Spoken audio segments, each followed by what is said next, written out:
Hi friends, welcome to our mini vlog. ఈరోజైతే బిర్యానీ చేద్దామని అయితే ఫిక్స్ అయిపోయాననమాట. ఒకప్పుడు బిర్యానీ చేయాలంటే వామ్మో బిర్యానీ అసలు ఎట్లా చేయాలో కూడా నాకు అర్థం కాకపోయేది. కానీ చేస్తుంటే నాకైతే మంచిగా ఈజీగా అయిపోయిందనమాట. అలాగే ఫాస్ట్గా కూడా చేస్తున్నా. చూసారు కదా, ముందుగా అయితే చికెన్ అయితే మంచిగా ఫ్రెష్గా నీట్గా అయితే క్లీన్ చేసుకోవాలి. తర్వాతనైతే అందులో కావాల్సినవి అన్నీ వేసుకోవాలన్నమాట. ఉప్పు, కారం, అలాగే కొత్తిమీర, అలాగే పెరుగు, మసాలా అవన్నీ ఉంటాయి కదా. సో అవన్నీ అవసరమైనవి అన్నీ వేసుకోవాలి. అలాగే అల్లం వెల్లుల్లి పేస్ట్ అయితే అప్పుడే మనం నూరు వేసుకుంటే కొంచెం టేస్ట్ అయితే చాలా బాగుంటుంది. అలాగే మసాలా ఐటమ్స్ కూడా వేసాను. అలాగే అన్ని చికెన్ మసాలా, బిర్యానీ మసాలా అన్నీ వేసాను అనమాట. వేసి ఫైనల్లీ చూసారు కదా, ఇలానైతే కలిపి పెట్టాను అనమాట. కలిపి పెట్టి నేనైతే హాఫ్ అన్ అవర్ అలా మ్యాగ్నేట్ చేసి పెట్టుకున్నాను. అందులో కొంచెం ఆయిల్ కూడా యాడ్ చేసి పెట్టుకున్నాను అనమాట. ఇక్కడ చూసారుగా, ఇక్కడైతే ఒక ప్యాన్ అయితే పెట్టి ఆనియన్స్ అయితే సన్నగా కట్ చేసుకొని అయితే ఇందులో వేసాను.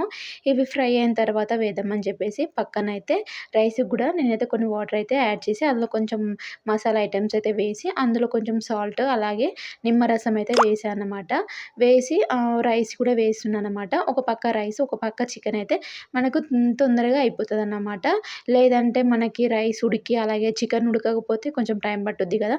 సో అందుకే ఓ పక్క ఇది, ఓ పక్క అది పెట్టుకుంటే మనకు ఫాస్ట్గానైతే చేసుకోవచ్చు అనమాట. చూసారుగా, ఇక్కడనైతే చికెన్ అయితే మంచిగా కుక్ అయిందనమాట. అందులో నుంచి ఆఫ్ అయితే తీసాను. తీసి పక్కన పెట్టుకున్నాను. రైస్ అయితే ఉడికిపోయిందనమాట.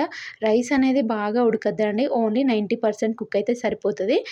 తర్వాత ఏం చేయాలంటే చికెన్ అయితే మళ్ళీ ఒక స్టెప్ అయితే వేసుకోవాలి. వేసుకున్న తర్వాత మనమైతే మళ్ళీ రైస్ వేసుకోవాలి. తర్వాత మనం ఫుడ్ కలర్ అయితే యాడ్ చేసుకోవాలి. చేసుకున్న తర్వాత కొత్తిమీర, అలాగే పుదీనా అవన్నీ వేసి మనమైతే దమ్ పట్టించాలి. కొంచెం వెయిట్ పెడితే మనకైతే దమ్ అయితే మంచిగా పడుతుందన్నమాట. చూసారుగా, ఫైనల్ అయితే చికెన్ బిర్యానీ యమ్మీగా చాలా బాగుంది. ఫ్యామిలీ మొత్తం అయితే ఎంజాయ్ చేసి తిన్నామన్నమాట. చాలా అంటే చాలా వచ్చింది, మంచిగా వచ్చిందన్నమాట. నేనైతే షాక్ అయ్యానన్నమాట. ఫస్ట్ టైం చేస్తే ఏదైనా మంచిగా వస్తే హ్యాపీనెస్ వేరే. నా హ్యాపీనెస్ ఇంతో అంతో కాదు. నా వీడియోకి చిన్న లైక్ చేయండి అబ్బా.